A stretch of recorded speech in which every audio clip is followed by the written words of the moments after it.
You know, I have to admit, this LP has some very... It almost feels appropriate given what happens in Prince of Persia itself. I mean, think about it. The LP kind of fell into ruin, and then was saved by a mysterious stranger, who finally got a happy ending, but they just couldn't leave well enough alone, and, well, now we're here again. The parallels are frankly killing me. So, yeah, ladies and gentlemen, welcome to Prince of Persia, Epilogue. We just Do we have couldn't to? let it die. So, yeah, Epilogue, God, what do I say about this really, really, really weird piece of Prince of Persia gameplay and story extension? We probably start by pointing out how hilarious the big flashing Xbox Live Marketplace button is. Oh god, yeah, they want to make sure that you buy more DLC for this game that never existed. Seems appropriate, really. So, yeah, this is basically picking up, like, literally 5 seconds after the credits, right? Yep. Yeah, Elika woke up and is like, Prince, what the fuck? What the fuck? What the actual fuck? Are you fucking shitting me?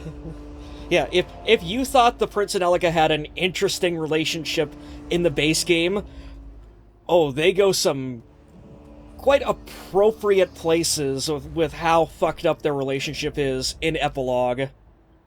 Yeah, you know, I could live with that. Video games need more, like, parties that hate each other. Like, to be fair, one of the things I do really like about Epilogue is it does not for one solid second let the Prince up on how much he absolutely fucked everything up at the end of 2008. I think we're going to need to keep moving. He keeps saying we. Elika? Same. So you're angry. Do you really think this is the right time? Where the fuck does she even start with this? Yes, yes, Prince. Yes, you were. Because she is dead. No one to stop him. That's literally what you were supposed to do.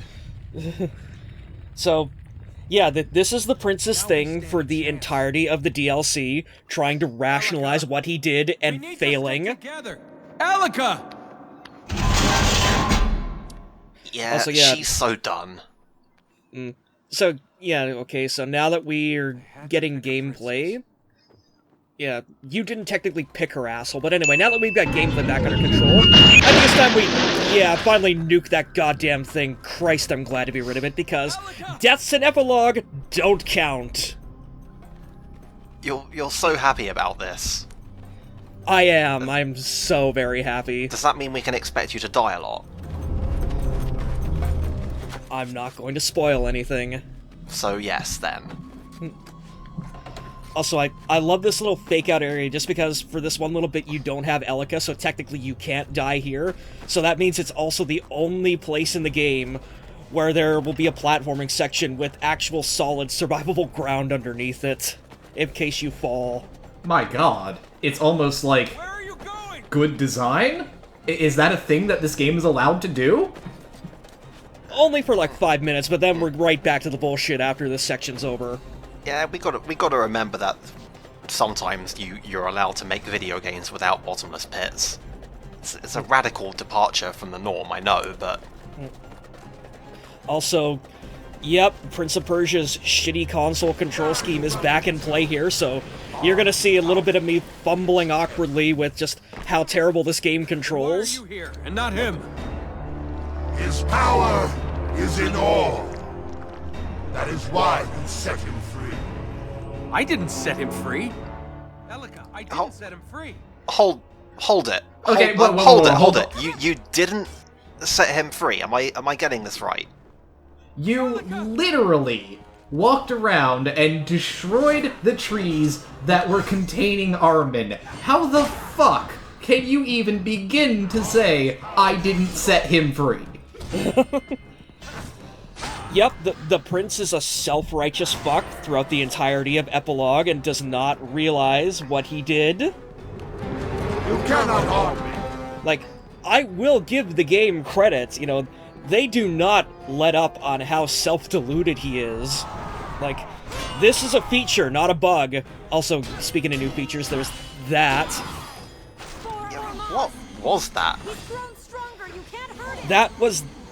I think they call it, like, the charge mechanic or something, where, like, every so randomly in the middle of a fight, the boss that you're facing will just charge right at you, and you're given a button prompt that you gotta hit, and if you do that, you will interrupt his charge and allow you to hit him, or apparently you can also trigger one of these charges on your own. I have never figured out how the hell to do it.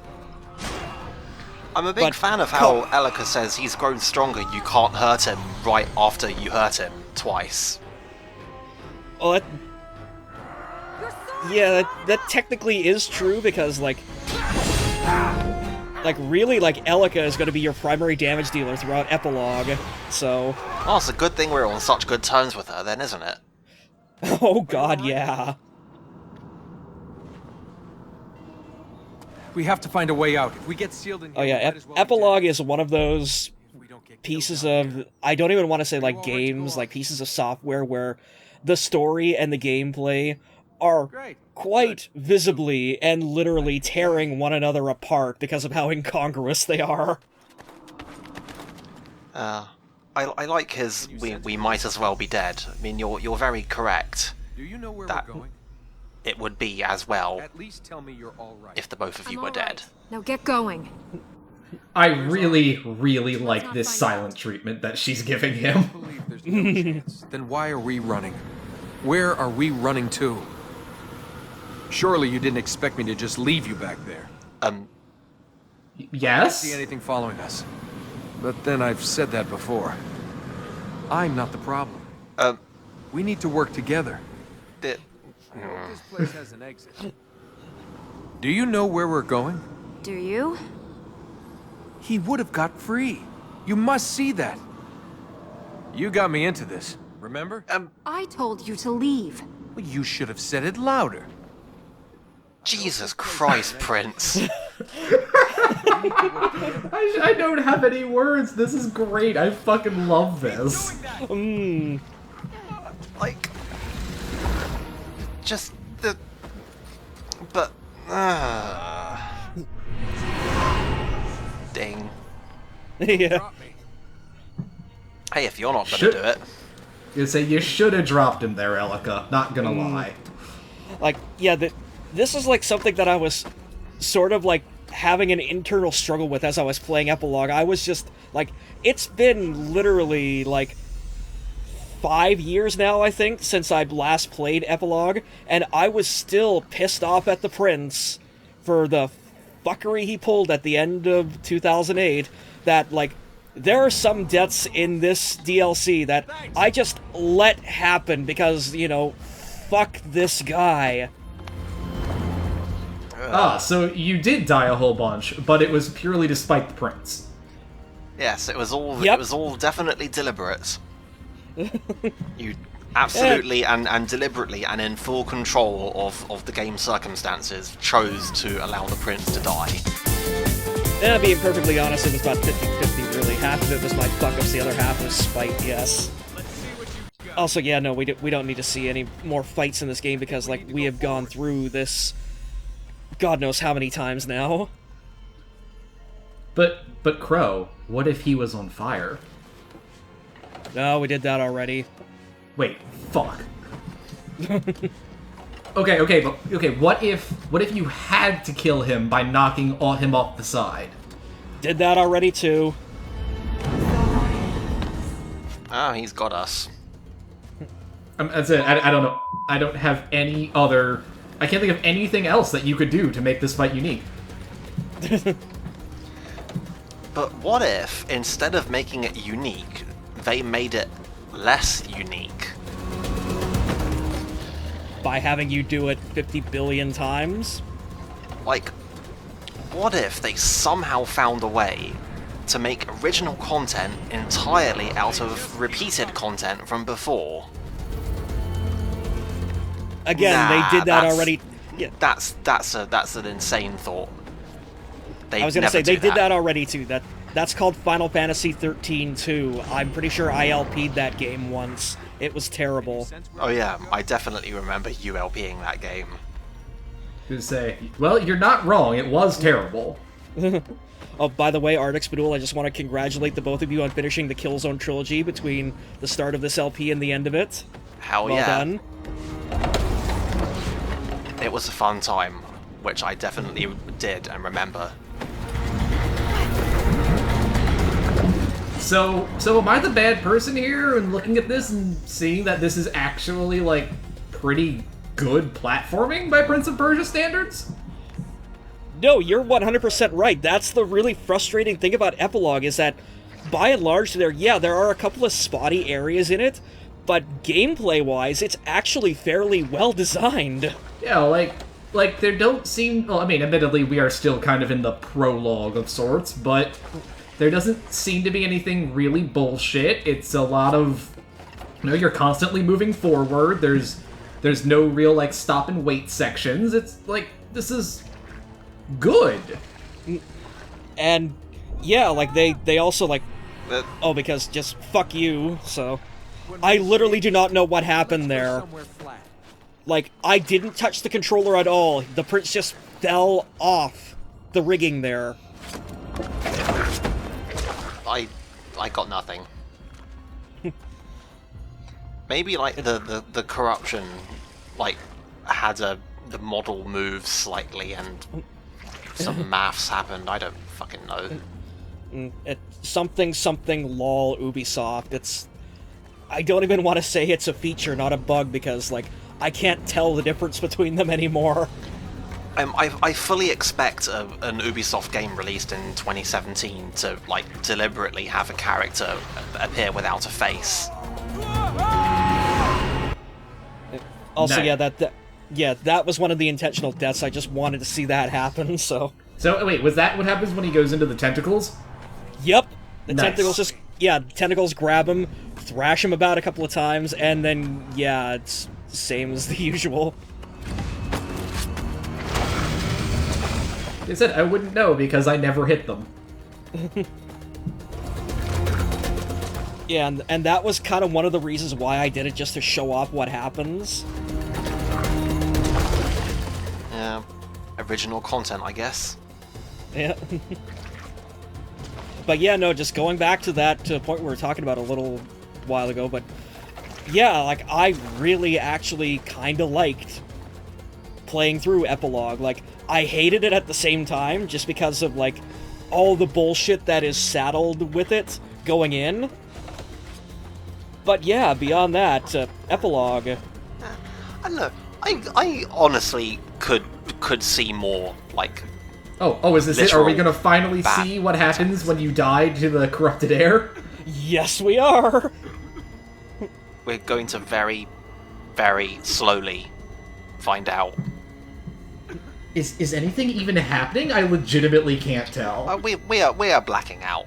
Okay, there it goes. And Jesus, that's forever. we black out until the floor disappears below us and we have to get pulled back. And that somehow refills our lungs. That's incredibly lazy.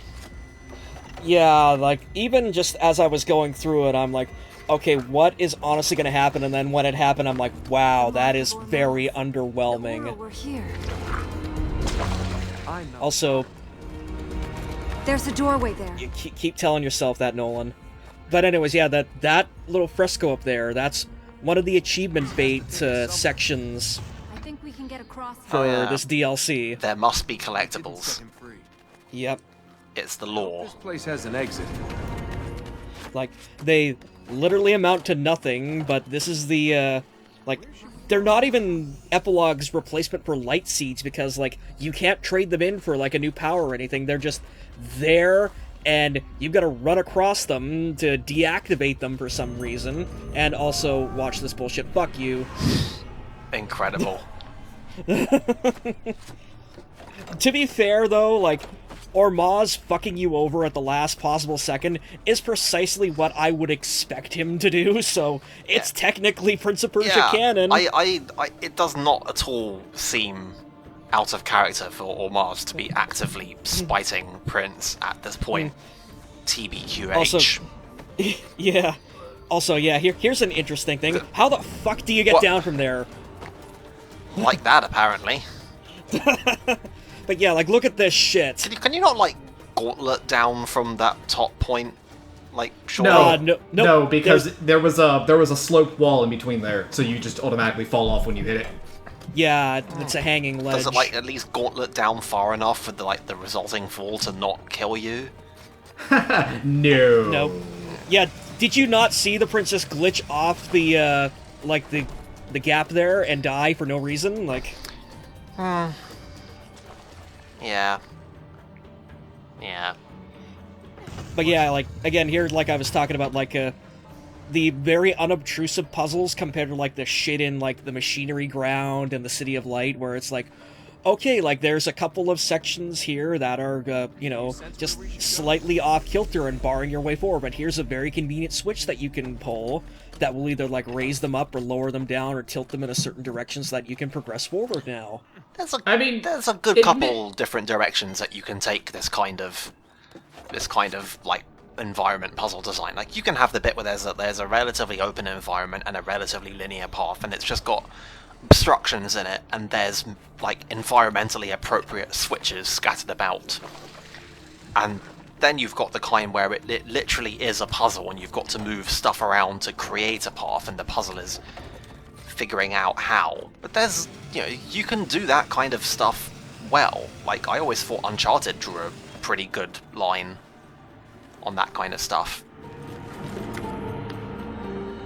Prince of Persia 2008, however, did not.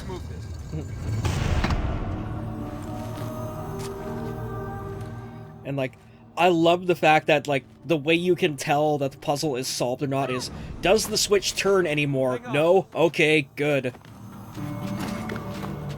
Yeah, that's how you know it's not a puzzle. I was gonna say, that, like, my favorite sections where you had to, that was true, except for the times when it actually just meant that the switch didn't go any further in that direction, and you actually had to go turn it the other way instead. Oh, don't worry, there's still one of those coming up in a couple of videos' time. But to be fair, like, the quote-unquote big puzzle that's in Epilogue is actually a fairly good puzzle. Shock.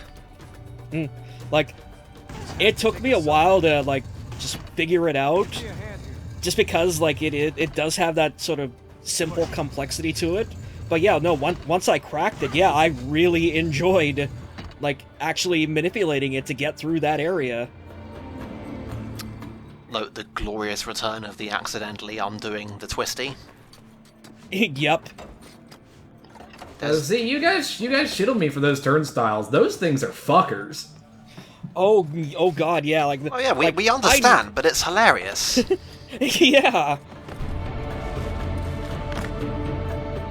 That's like, yeah, I do not know, honestly, like, why it was so hard to get, like, the controller physics for these turnstiles to fucking work properly, but at least it's consistent across all platforms, PC, PS3, 360, it's all equally fucked. It shows that it's really, when you get down to it, a matter of presentation. Like, the game fails to tell you, in any really consistent and usable terms, what direction on the controller corresponds to what direction of turning.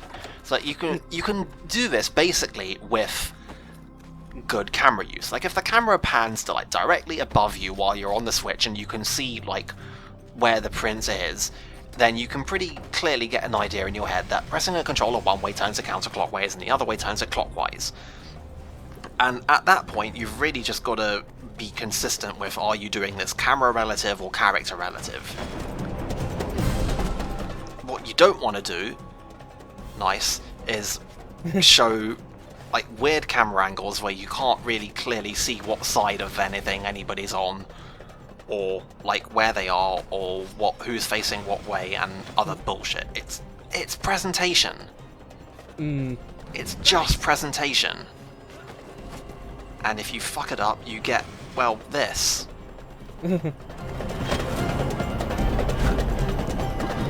This seems... Yeah. Yep. Yeah, there's certain parts of this little puzzle that, yeah, they seem like it's doable, but no, it's not. Like, you have to go through this a specific way. And, like, I do like that it gives you, like, multiple options and paths to choose from. So you, like, it is a bit of, like, a navigation thing, like, okay, where do I go from here? And plus, you've also got the corrupted, just choke you to death air that it puts a hard timer on it, so... Yeah, so, like, this seems like an actual good use of the corrupted air. It's a shame you can't jump diagonally.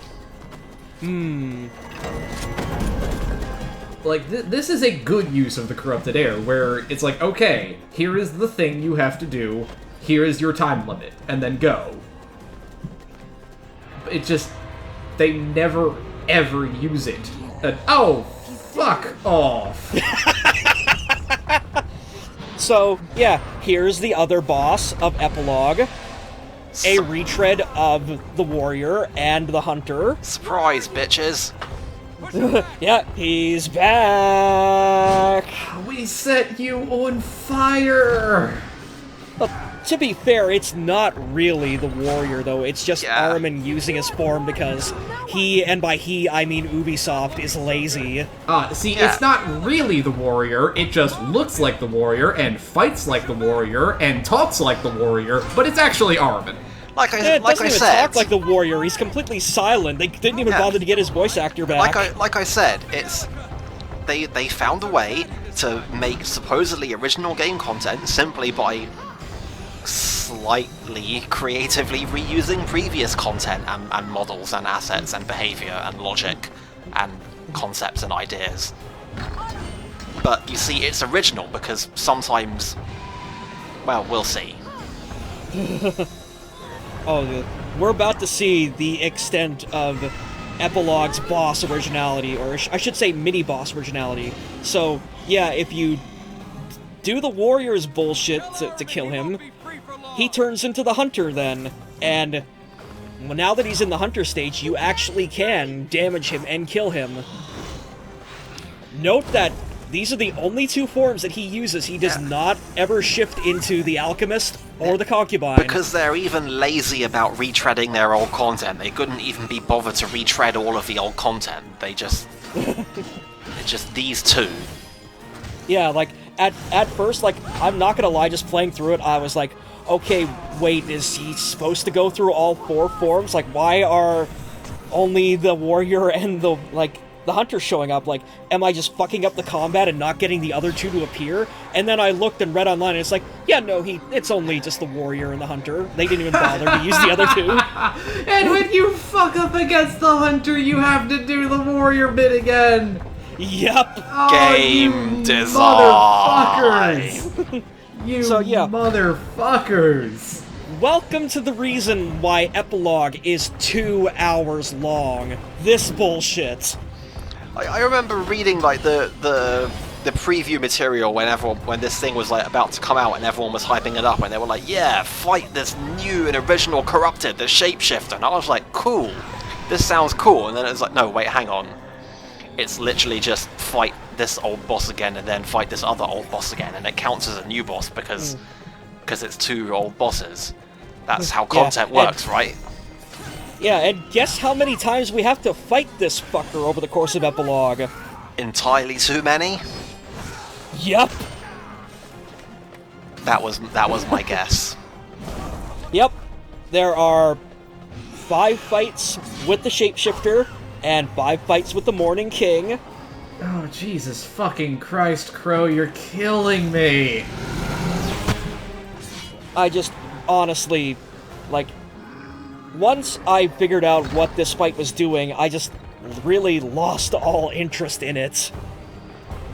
And plus also, yeah, I'm absolutely god-awful at fighting in this game, so, you know, it's to be expected, but there's only 1 minute left in the video. You can fucking handle this, Ardix. Jesus. Yeah, come on, you got over being shot. You can deal with some repetitive content. I'm not worried about this. I'm worried about the next 5 videos. Well, I'm sure you can live with it.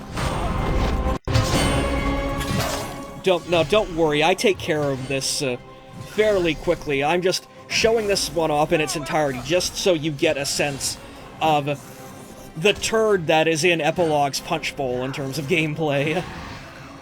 Such a shame. It's such a huge, incredible, ridiculous shame.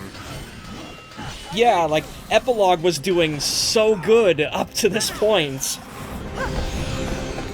This is turning into one of those examples of, like, you can track Ubisoft's ability to learn lessons, more or less lesson by lesson over time.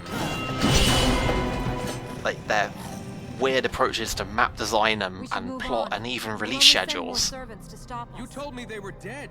And this is before they learn this particular lesson. But he must still be weak. He's using forms he's familiar with.